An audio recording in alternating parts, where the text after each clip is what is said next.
Yan, ikaw naman maglaba. Para naman maranasan mo yung kung anong hirap ng ginagawa ko dito, di ba? Ang daldal mo, sinasabi mo sa akin palagi na ang dali-dali lang ng gawain dito sa bahay. O ngayon, ipaparanas ko sa iyo kung paano yung hirap na ginagawa ko dito sa bahay. Kaya yan, maglaba ka doon. Hindi yung puro ka lang hilata. Wala sa akin yung mga kahit nagtatrabaho ka, wala sa akin yun.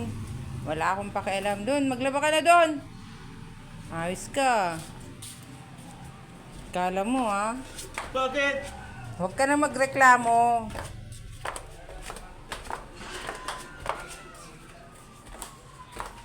Bakit? Huwag ka na magreklamo dun na. Mag-ano ka dyan. Maglaba ka dyan.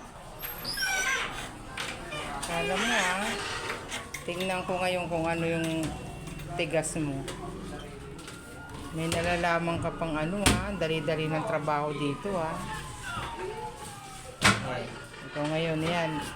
Ang daming labahan. Maglaba ka dyan. Ayusin mo. Bakit? Sige na, maglaba ka dyan. Mag-sort ka muna. Ayusin mo yung ano. Sige na, ayusin mo yan ha. Puti sa puti, decolor na si decolor. Kailangan pagbalik ko, okay na yan.